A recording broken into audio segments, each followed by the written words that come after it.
السلام عليكم ورحمة الله.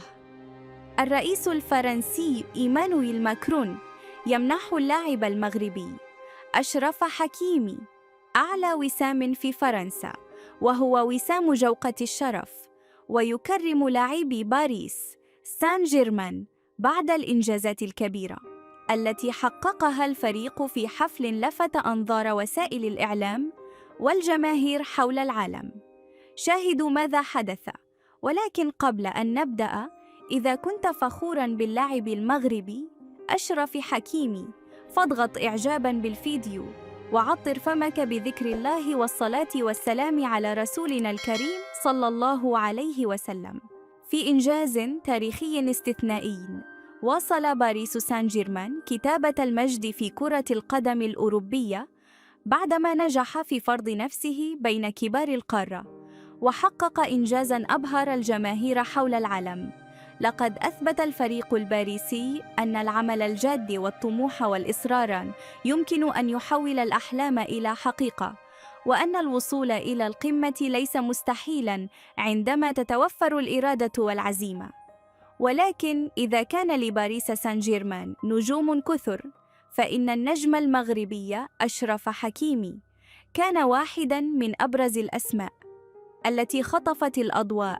فمنذ بداية المشوار الأوروبي قدم حكيمي مستويات مبهرة سواء في الدفاع أو الهجوم، وأثبت مرة أخرى أنه من أفضل اللاعبين في مركزه على مستوى العالم. لقد كان أشرف حكيمي حاضراً في اللحظات الحاسمة، وساهم بأدائه وروحه القتالية في قيادة فريقه نحو النجاح. ولم يكن الأمر مجرد مباريات يلعبها، بل كان يقدم نموذجاً للاعب المحترف الذي يقاتل من أجل قميص فريقه حتى آخر دقيقة. ومع كل إنجاز يحققه باريس سان جيرمان، كان اسم المغرب حاضراً بقوة من خلال هذا النجم الكبير الذي رفع راية بلاده عالياً في أكبر الملاعب الأوروبية. ولهذا لم يكن غريبا أن تتحدث وسائل الإعلام العالمية عن الدور الكبير الذي لعبه حكيمي في مسيرة الفريق نحو المجد.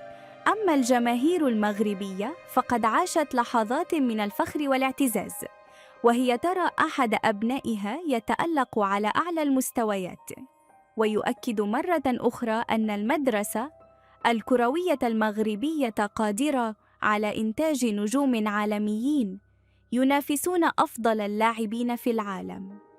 وتحولت احتفالات التتويج إلى لحظات استثنائية، حيث عمت الفرحة أرجاء باريس، واحتفل المشجعون بهذا الإنجاز الكبير الذي سيظل محفوراً في ذاكرة النادي وجماهيره لسنوات طويلة.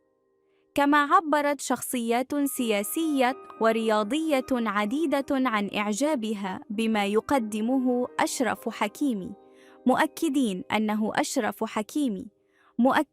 أنه على اقتراب الاستحقاقات العالمية المقبلة.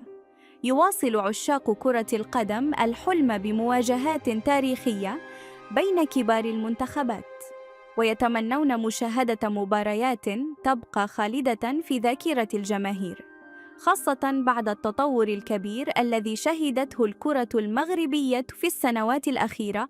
وفي النهاية يبقى أشرف حكيمي رمزاً للفخر المغربي والعربي، ويظل واحداً من أبرز النجوم الذين نجحوا في كتابة أسمائهم بحروف من ذهب في تاريخ كرة القدم العالمية. إذا أعجبكم الفيديو فلا تنسوا الإعجاب والاشتراك في القناة وتفعيل الجرس ليصلكم كل جديد.